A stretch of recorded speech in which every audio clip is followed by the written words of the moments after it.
Today's guest is the founder of Martel Turnkey, an author, a writer for Forbes.com, Business.com, Disrupt Magazine, and much more.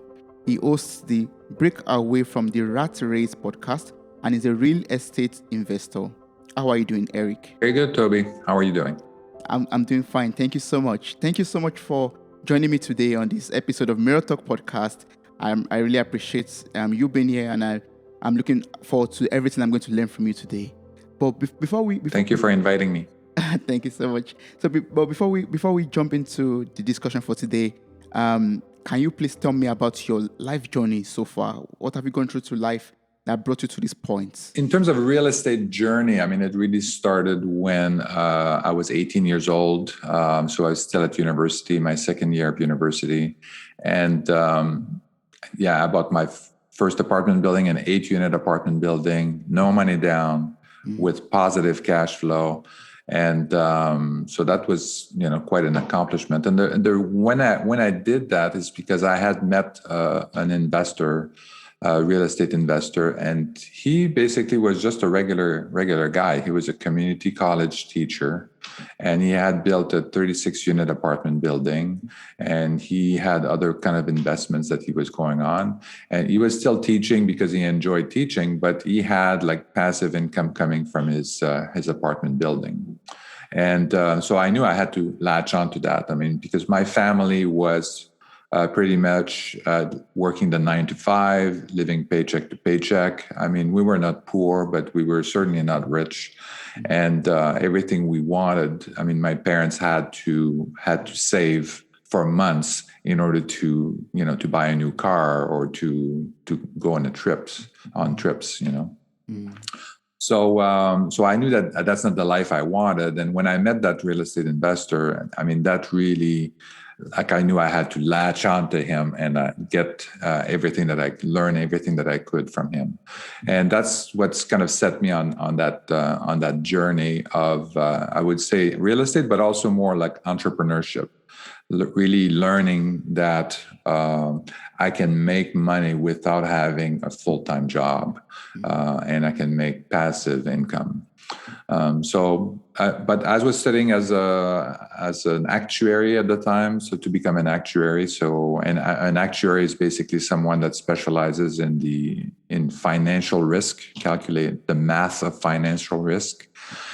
So I worked as an actuary for a few years and worked in pension, worked in life insurance and all of that. And then transformed that into a high-tech career because I was working quite a bit on different computer programs and models and stuff like that.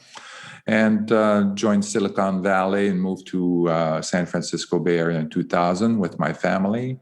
Lost a fortune on the dot-com crash. Basically, I had a lot of stock options, and what happens, I had diversified a little bit, but I diversified in the stock market. And when the stock market crashed in the dot-com, when the dot-com bubble burst, then it pretty much wiped out everything I had. Then I knew that I wanted to have more control over my investments. I wanted to have more passive income. And so that's kind of got me started on that. We did all kinds of different businesses, my family and I, my wife and I. So we did a local grocery store. We had a gourmet sauce company. We had all kind of catering and all kind of stuff. But then really a few years ago, what sets us back on the real estate side of it is my younger son actually came to me and said he wanted to be a real estate investor. And then so that I had tried to do like all kinds of real estate investment through my life after that first 8-unit, but I was always in cities where the returns didn't make sense. Like in San Francisco, you can find anything that would have a positive cash flow unless you put a lot of cash into it. And then the returns would be horrible. It would be like 1%. So that didn't make any sense. So about 5 years ago, my son kind of like said, I want to be a real estate investor. We started looking at that and working more actively at it. I was very busy, so my two sons kind of like joined and then started working on that. They had the free time. I didn't have any free time except in the evenings and weekend. And then they really, built that. And we started investing, not in the San Francisco Bay Area where we lived, but we actually invested out of state. In Memphis, namely Tennessee, in Cleveland, Ohio, and in St. Louis, Missouri. And that's kind of how that got started. We bought our first single-family rental in Memphis, and it worked very well. The contractor did a fantastic job. We had the right house. We were able to find the right tenant. The property management worked out great. And then so we said, okay, well, let's keep going. Let's do 2 more, 4 more, etc. And then we started building our portfolio. Our friends and family were basically kind of wondering what we were doing. So that's kind of how the turnkey concept appeared, because they wanted to invest with us. They wanted to buy rental properties as well. And so that's how this turned into us building our own portfolio of rental into us doing a turnkey rental business. Yeah. And so that's kind of where we are today. We're doing about 100 properties per year in these markets, and now we're expanding this year in other markets as well, like just outside of Detroit. We're doubling down on St. Louis. We're also looking at some of the small city outside of Cleveland called Akron. So we're investing in these markets as well.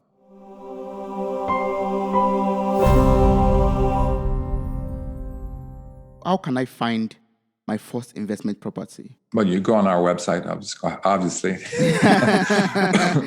Yeah. But what I mean, I think it's what's important. I mean, real estate, there are so many ways to invest in real estate. This is phenomenal. And then, but what you have to pick a strategy that makes sense for you. And so you have to look at the resources that you have available. You have to look at how much money you have, obviously. You have to look at what skills you have, what your knowledge is, and all of that, and what ability you have. And you have to look also at how much time you have to invest in that. If it's something that's where you have a big learning curve, and you have to spend a lot of time to learn it. Like if I'm going to go and do like a medical, medical office building, well, I'm going to have to learn a lot about that business, and I'm going to have to make a lot of connections and find out who can actually rent my space and stuff like that. Yeah. It might be very profitable, but for me, like I don't have that skill set, so I don't even invest. I don't even look at that. So it's similar for someone who is getting started. I think the two main constraints are really about the time and the money. And if you have some money and you don't have the time, I recommend that you start building a turnkey rental portfolio of single family.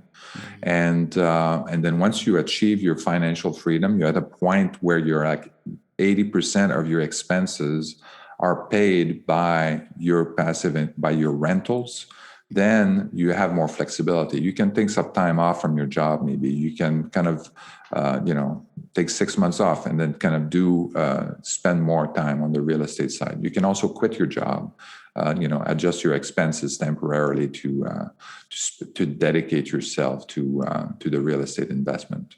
But that's my recommendation at the beginning, is to really, do the turnkey rental thing until you achieve your financial freedom goal, or 80% cover 80% of your expenses. And because one single family rental, the properties that we sell, you only need like $20,000 down to get one property, and that gives you a cash flow of about $250 to $300 a month. After you've paid all your expenses, after you've paid your mortgage, you're left with $300 a month. So, if you have $3,000, let's say in expenses that per month, then you only need like 10 or 11 houses really to cover your expenses. Yeah. And then once you buy these properties, then you can move on, and then you can invest in anything you want and raise capital and do all the crazy stuff that you can do in real estate. Yeah. And I assume Martel Turnkey, your company, can also help individuals to, start with this investment and find out the best investment vehicle to start with and stuff like that. Yeah. On our website, you can see all the properties that we have available, the properties that we've sold as well. So you can see that we have a track record. I don't know how many we have on the website, but we've sold over like 250 single family rentals. And, we have a pretty solid track record of the returns that you can make as an investor on these turnkey rentals. Okay. Well, that's awesome. So I'm going to place the link to your website in the show notes for this episode, so anyone could just click on it and get in contact with you in that regard. And sounds good. Yes. So earlier you made mention of working the 9 to 5 like your parents did, but they have to save a lot of money over a long period of time, to buy a car, for example, or to take care of their expenses. And then that makes me think about your book called "Stop Trading Your Time for Money," which deals with, creating passive income as a key to financial freedom, retirement, and a stress-free life. So can you share about this book with me, and what are readers supposed to, expect from this book? What am I to learn from this book? So I think part of achieving financial freedom, I think the first part is really kind of understanding that this is a critical component of your goal. This should be everybody's number one goal. We're facing a major crisis right now in terms of the social security, so about the pension plans being basically have been destroyed over the last 50 years by corporation. You have, and the whole gig economy and the pandemic has caused a lot of disruption, and it's actually making it worse for people to achieve a possible retirement later on. We're seeing more and more people pushing their retirement date to 67, 70 years old, 72 years old, and more, or never retiring at all. And, in order just to be able, because they can't afford to retire anymore. So that's the first kind of part. I kind of explain why it's important to achieve financial freedom and why it should be your number one goal. But the other thing too is that in order to get there, there's a mindset change. The 9 to 5 mindset is very different than, now being a landlord, being a business person, and then having rental properties. And so there's a shift that needs to happen in there. So at the beginning of the book, I also talk about that. Then I talk about also the strategies, and we talked a little bit about kind of like the resources that you need to be successful, the time, the money, also some of the capabilities and skills. So, and really kind of factor that in to help you select the right strategy for you, and then also look at the markets that make sense so that these things are aligned. And that's what happens a lot is they select a strategy to achieve a goal, and then the things are not aligned. So you want to have passive income, but then people are investing in flips, for example. Well, that's not passive income. You have to constantly do flips in order to do this. So there's a misalignment there. Or you want to do a cash flow, but with good returns, but then you're investing in a market that doesn't cash flow when you use maximum leverage, for example.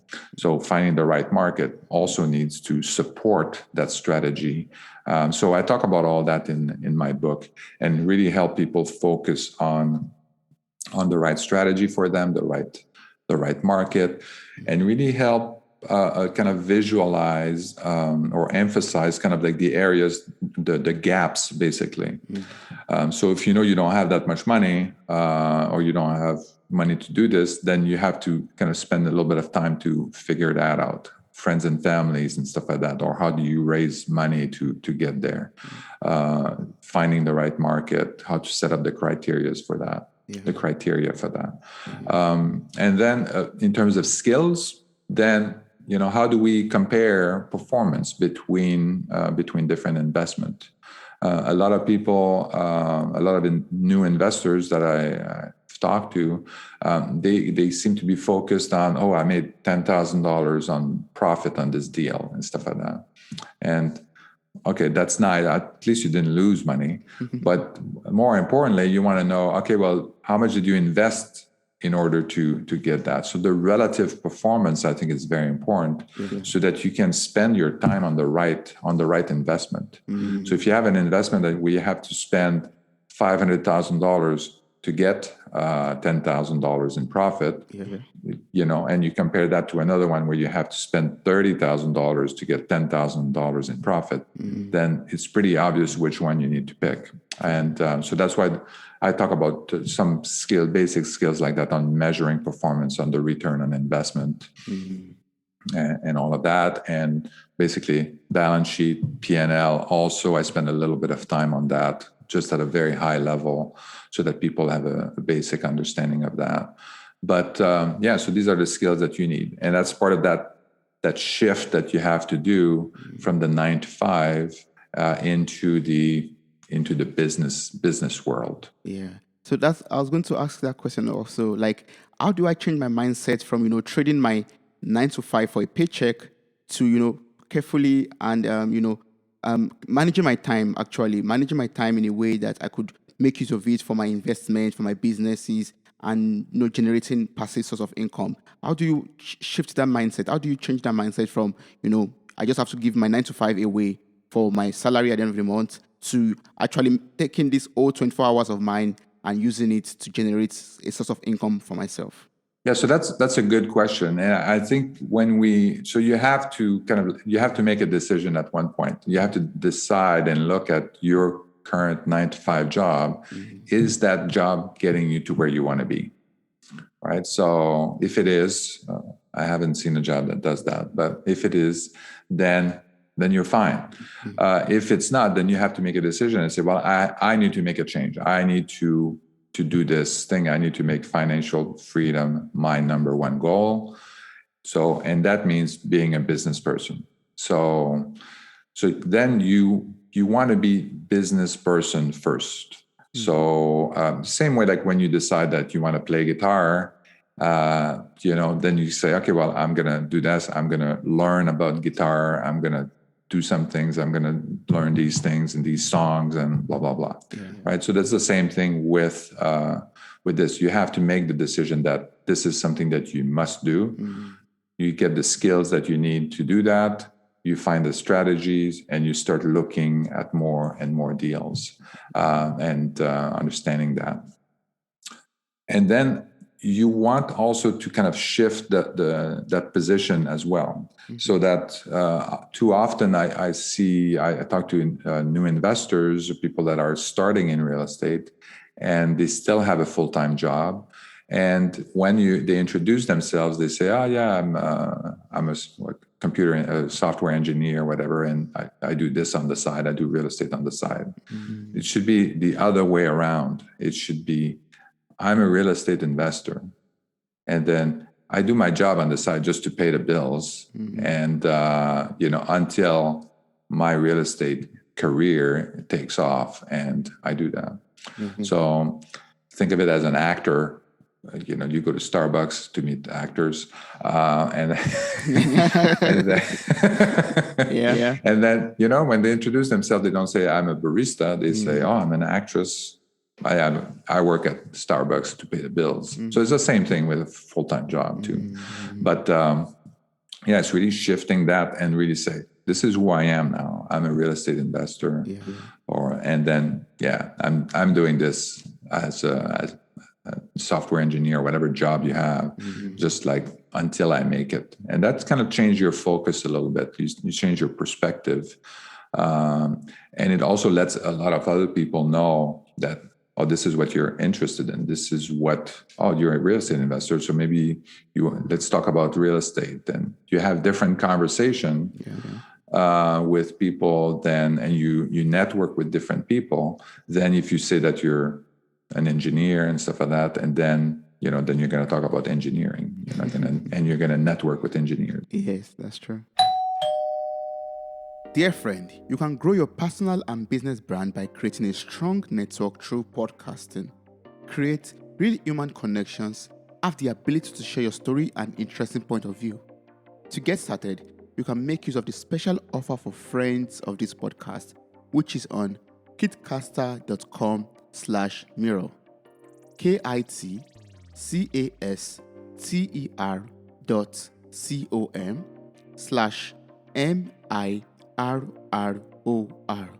The link and further instruction or details will be found in the show notes for this episode. Thank you. Don't forget to follow us on Apple Podcasts, Spotify, or Google Podcasts, or whatever platform you listen to this on. Thank you. Before we start recording, I was talking about listening to your podcast called Break Away from the Rat Race. And just looking at the name of the podcast itself, it makes me ask a lot of questions, and I would love you to answer them. How can we successfully break away from the rat race? Yeah, so I think this is a very long. There's a lot in that title. First of all, I used to be a cyclist. I guess I still know how to bike, so I'm still a cyclist. But breakaway is kind of like, when you kind of break away from the pack. So a lot of people are in the pack and they're just doing everything else that everybody's doing. They do the 9-to-5 job. They invest in the stock market. They lose money in the stock market like everybody, and make lots of money in the stock market like everybody. But they're in the pack, and I think it's important and it's okay. But if the pack goes down, you're going to go down with the pack as well. So that's why it's important to kind of break away from the pack, and then so that you can set your own path. So that's one thing. The rat race obviously is, well, maybe it's not obvious, but the rat race is kind of like the when you're on a wheel, hamster, you have like a hamster or something like that, or a mouse at home or something. And then they're in the kind of like that wheel that keeps turning, and they just run, but they're not going anywhere. And so they're kind of on a treadmill. And so that's kind of where a lot of people are right now. If you are working on full time, your household income over the last 45 years, if you're lucky, has increased by 3.5% every year. The inflation over the same period has increased by 3.5%. So your purchasing power is the same as it was 45 years ago. But a lot, so there's a big, you're basically you're on that treadmill, whether you look at it, you see it or not, because the inflation is kind of a hidden component that you don't see. So how do you break away from that? Is really, you have to make some sacrifice, and you have to make some decisions. So knowing these, the relative performance of investments and different investment is very, very important. But you have to find the right investment that's going to help you achieve your goal. So this is why the financial freedom as a number one goal is very important. And then selecting the right strategy to get there is very important. So if I was to think of an investment that is, let's say I have a whiteboard and I say, let me think of an investment, the best investment possible. Well, I want to put a little bit of money and control a bigger amount of assets or equity, right? With a small amount of money. So it's called leverage. So that's what I want to do. I want something that has been consistently going up for over the last 100 years without any problems.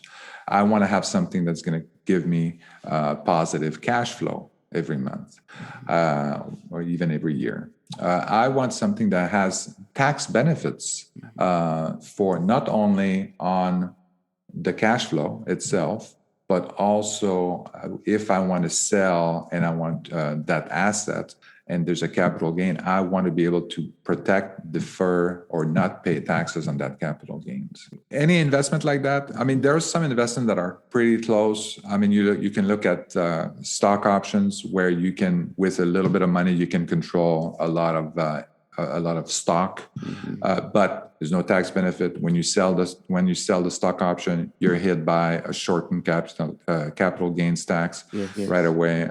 Blah blah blah. There's no depreciation. You can't offset. You can't use depreciation, or there's no tax benefit to that, like you can in real estate. Gold, there's no cash flow. Yes, there's inflation protection. It's been there for hundreds of years and stuff like that. And in the end, there's only real estate rentals that make sense. You can, with 20% down, you can control 100%. Like with $20,000, you can control $100,000 in asset. It provides cash flow. The cash flow increases over time with inflation because the rent keeps going up. And your mortgage payment stays the same for 30 years. You have tax benefit. You can use depreciation to offset your revenue. You can, if you sell the property and you have capital gains tax, you can do a 1031 exchange to protect that asset, or you can invest in some other, like opportunity zones. There's all kinds of different methods to kind of not pay taxes or defer tax payment on these things. It's the best investment.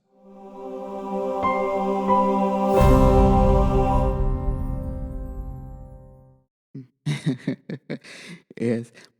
So, after mentioning all of this, real estate investment and, also trying to find other ways of creating passive source of income, and also from your years of experience, what would you say is the reason why people are not achieving the financial independence that they are striving for? Well, I think the main part, is this alignment that I was talking about. So it's, they want to, first of all, they don't know that this is what they need to do first, is achieving financial freedom. So that's the number one.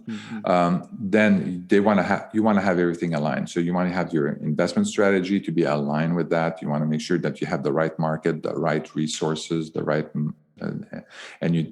also that you have the right amount of time to dedicate to that strategy. So that alignment is critical, and then stay with that strategy. Often what I'm seeing is new investors, they just they start and then they say, oh, well, somebody else is making more money. They're making $20,000 on profit on that thing. And then it's just then they switch strategies. Oh, I want to do that, or I want to do wholesaling, or I want to do. There's so many different ways to invest that people kind of shift around, and they're not focused on anything. We have societal ADHD, I would say. We just keep going from the next shiny object. We can't seem to focus on strategy, and we want to change things around all the time. If you have a strategy that works, that makes money, just focus on that strategy, optimize it, spend more and more time optimizing it, maximizing the profit. And I mean, one of the things too, that when we talk to investors at the beginning, I mentioned $250 a month in that cash flow. So you put $20,000 down, and you get the property, you get $250 a month in cash flow. A lot of people are going to look at that and they're going to say, that's nothing. I make that in a day, or I make that in a week. So I'm not going to invest in that. But this is a 15% return, cash on cash return, 15% return on your $20,000 investment. People are not looking at these numbers. They're looking at they focus on the $250 a month, and they're not seeing the big picture. Where are you going to get 15% cash on cash return? You can't get that on the stock market unless you're lucky. On a long run, you're not going to be able to get that. Over the last 50 years, the stock market has gone up 7%. So, the 15% is pretty good. So these are the kind of things. These are where people kind of get hung up on, and they're not focused on the right investment strategy. Once you get started in that, you get that first house.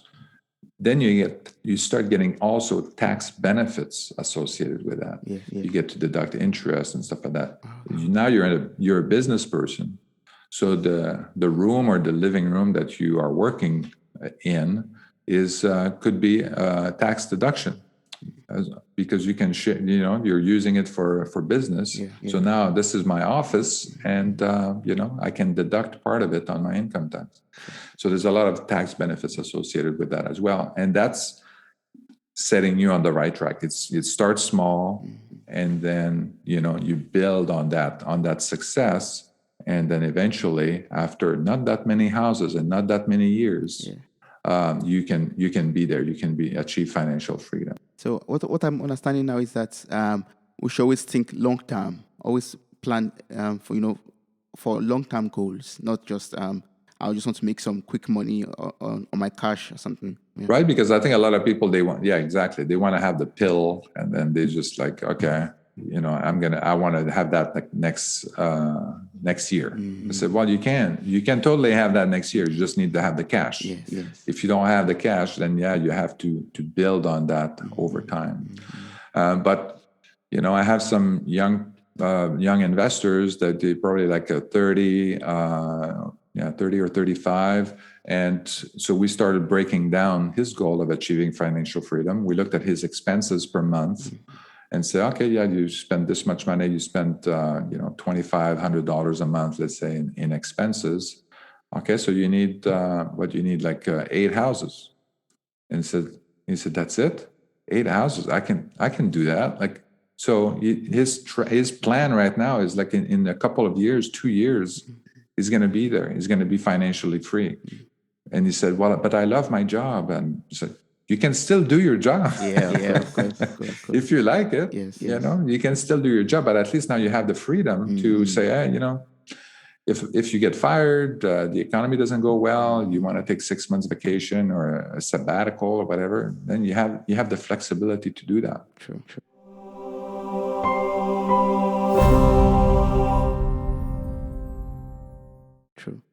Yes, that's true. And I think that's one of the mentality we want us to develop. And that's why I would love to ask this question actually. I'd love to know what are the, the skills, or how am I supposed to develop myself personally in order to be, financially free?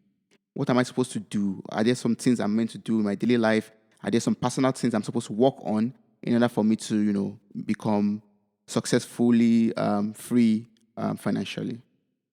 Yeah, and I think so. That's my book. That's where it's very important because I talk about that. I'll talk about the mindset, also the mindset of the limiting belief. How do you handle limiting beliefs? Things that are limiting you in your ability to grow as a person, right? So some of them is it's religious, it's perception from other people that say that money is evil or whatever. But it's kind of what you do with the money that's makes it evil or not. But that kind of stuff. So there's a lot of these limiting beliefs that are preventing you from doing that, and I talk about that in doing like a belief inventory. So really look at and list all the things that you believe in that have been, yet you've inherited from your parents, your friends, your teachers, and really analyze them and spend time in really analyzing them, and. And then, as you analyze them, you're going to realize that, this person is telling me that, oh yeah, this, whatever, that money is not good and stuff like that, or the business is very, very risky. And that's because, they did one business one year and then they lost money. And then, so now all businesses are bad. Well, clearly that's not true. I mean, so what can you learn from that and say, and change these beliefs so that you can you say, well, in order to be successful in business, you need to have certain skills. You need to have, how do you prevent something? And then you start learning on that. It's a more learning journey. And then, then you can kind of shift these beliefs into something that's more empowering. A lot of these beliefs are also about keeping you in the pack. Right? They don't want anybody to be kind of like go outside the pack. So you kind of like, I always imagine like sheeps, sheeps talking to one another and stuff like that. I say, oh, don't go there, stay with us because there's a big bad wolf over there. And there are some big bad wolves, but you can still find greener grass. You can still find there's a lot more opportunity outside the pack than because where all the pack is, all the grass is not that green anymore because everybody's been stepping on it, eating it, and all that. So getting a little bit outside is a good thing. So that's my sheep analogy. Yes, and I like what you said about learning. That's what I'm taking from all of this. Also, one of the things I'm taking from all of this is learning. I should be open to keep on learning more things, and don't be scared to look outside the box or step outside the box. Yeah. And the other thing too that you want to look at is kind of like a risk. It's about risk. So kind of like converting these fears into that are kind of these. You can have like a cloud of fears around you when you're about to make an important decision. And what I think is important is to kind of like list them on a piece of paper and say, okay, well, the house can burn down. So, okay, but I have insurance for that, right? So that's not a big deal. I'm paying $300 so that if the house burns down, I get a new house. Or I can, the contractor may have done a bad job. Well, there's a warranty for that. The water heater can stop working, and that's going to cost me $700. Well, I have homeowners insurance for that. So you kind of list them, all the fears that you have that are floating around. You can kind of list them into a risk categories. So I have in my book, I have a tool on that as well, on categorizing risk and kind of like helping you kind of really manage the risk so that it's a little bit more logical. Instead of being an emotional decision, after you've looked at all these things, then it becomes a more logical decision. There's still a little bit of leftover. There's still a residual effect, but it's seriously minimized because you've looked at all the things and now all you have to do now is make a decision. And there's always risk involved in these investments, but at least you minimize them. And you know what they are, and you can move forward and make the decision, buy or invest or do what you need to do to achieve your goal. Yes. I think one of our goals also is to have have a wonderful retirement. I would say, like making a plan for our future in which we don't have to work in our old age. So, what is the future of retirement, and how do we get there? Well, I think for me is definitely real estate rental is definitely the big thing. A lot of people are looking at their retirement plans and all of that. But like the retirement savings, for example, the 401ks and stuff like that. But they look at the amount that they have saved in there, and but they need to think about how is that money going to be converted into a stream of income at retirement. This is what people are not thinking about right now.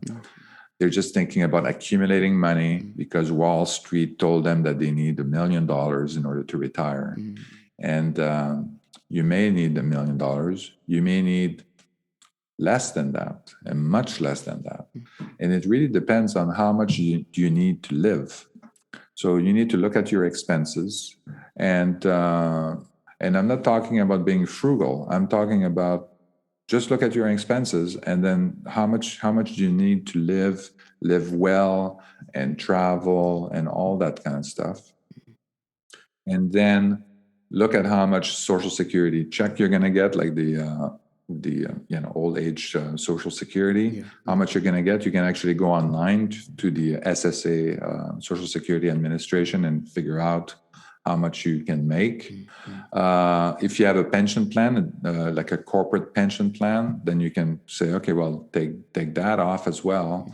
And then your savings, that's when it's going to be important. So what's left after that is kind of like how much do you need at retirement to to save. So for example, so let's say you have your expenses are $5,000 per month. Then you have your Social Security check is going to be about $2,000 a month. You're going to be at $3,000 in expenses that needs to be covered by passive income. Yes. Right. Yeah. So what do you need to do with that? So that's when you need to say, well, I need to have some investment, rental properties that's going to cover for that. So at $250 a month, so that means that I need to have 4 times 3 is 12. Yeah, 12 properties. Let's say. 12, 12 properties in order to cover that. Add a couple more just for fun, and you had 14, 15 properties. 15 properties times $20,000 is $300,000. Yeah. Just so not $1 million, not $2 million and stuff like that. So, and you have the tax benefits and all that I mentioned earlier. So that's my recommendation, is to really focus on that, and I wouldn't wait until retirement to do that. I would do that as soon as possible, so that you can get the tax benefit, you can get the appreciation as soon as possible. Oh yes. So that brings me to one more question. I was seeing this on your Instagram page, and you said you were talking about building wealth for your legacy. And so how can I build wealth for my legacy? What can I do apart from I think real estate is an answer actually also, but what are the other things I'm going to do in order to build wealth for my legacy? Yeah. So I mean, real estate is definitely the good one. The tax code has basically been written for real estate investors.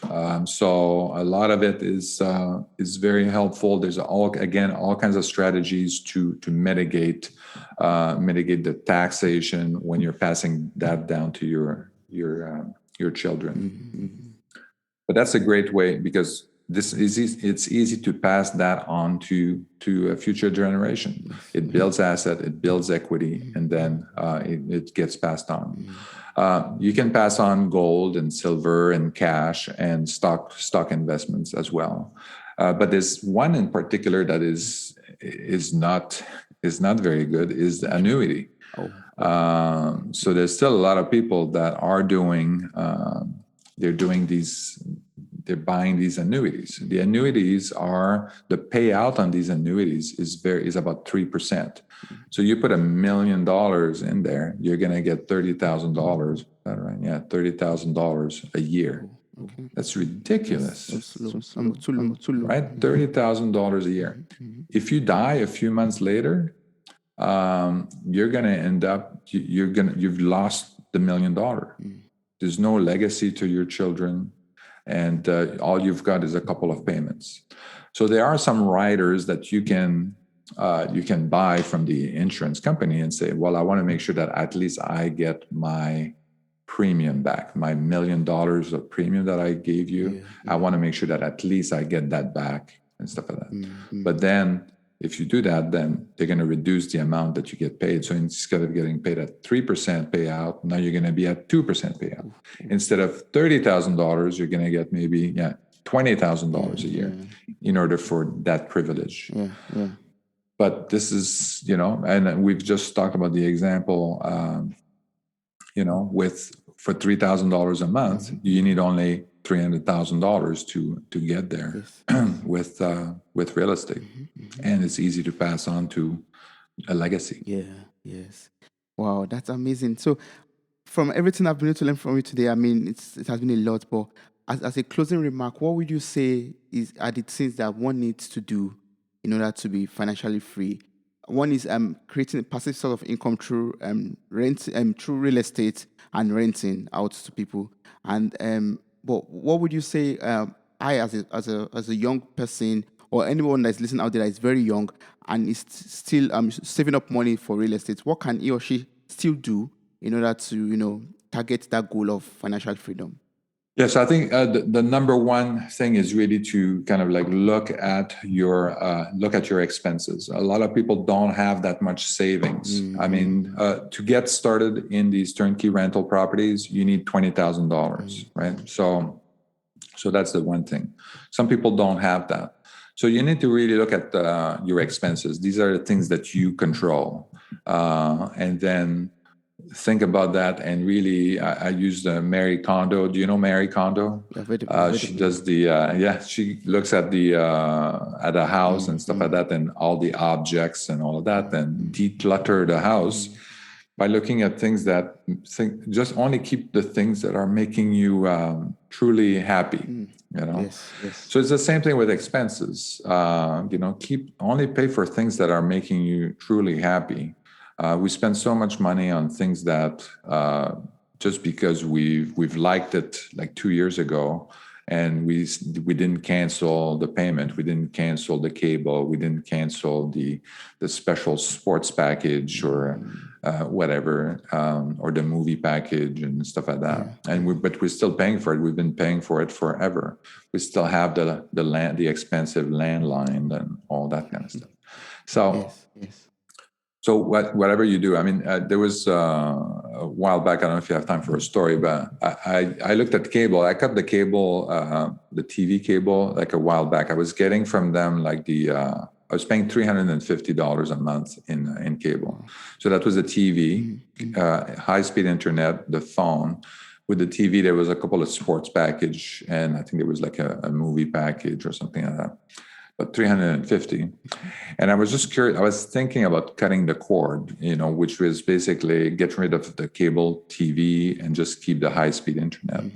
And I was just curious about it, and I just called the lady and said, "Hey, I'm curious. Well, how much would I save if I was to just get rid of that, get rid of cable, a sports package, this and that, no TV anymore, no phone?" And all I want is the high-speed internet. And so my bill would go from $350, and it would go. And then she said like $75. Wow. I said, "Are you serious?" I said, "Cut it now." And a few hours later, my son wakes up. He was still living with us at the time, and he said, "Hey, Dad, the TV doesn't work," and stuff like that. I said, "Oh yeah, I cut the cable." to save some money. Yeah, but that was a lot of money. Like imagine, like 250, well, over $200 in savings. 220. So that's a lot of money. Yes. And so that's just one example. I mean, because I was not even watching TV. I was looking at Netflix. I was looking on. I was spending a lot of time on YouTube. I still do. And then you could buy other packages. If I want sports package, I could just buy it. I could just, But yeah, look at your expenses. Sometimes it's cars. You're spending a lot of money on cars and stuff like that you don't need. I mean, we just recently sold one of our cars because we were not using it, because we're working from home most of the time, and so it was sitting there. Most people would just keep it, but yeah, that's like $500-$600 in when you include the insurance, the lease payment, the all that stuff. There you go. That's another $500 in your pocket every month that you don't have to pay. Yeah, true. Oh, that's awesome. So, how can people get across to you apart from your website, for example, or Instagram? What's the best means of getting across to you in case one needs advice on, real estate investment or some other ways of making passive income? So the best way, Instagram is great, _Martel. On Facebook, you can reach me at eric.martel.ca.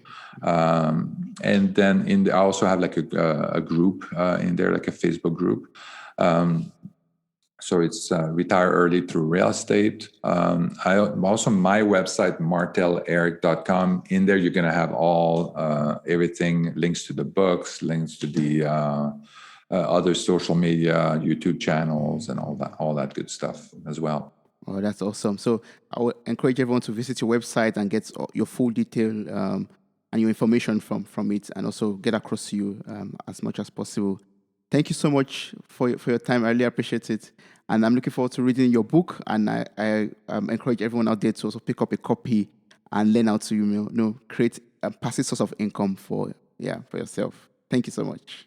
Thank you. Thank you, Toby. Wow, you made it to the very end of this episode. Thank you so much for listening. I'm grateful for your time, your love, and your contributions. Subscribe, like, review, and share this podcast. God bless you. Bye.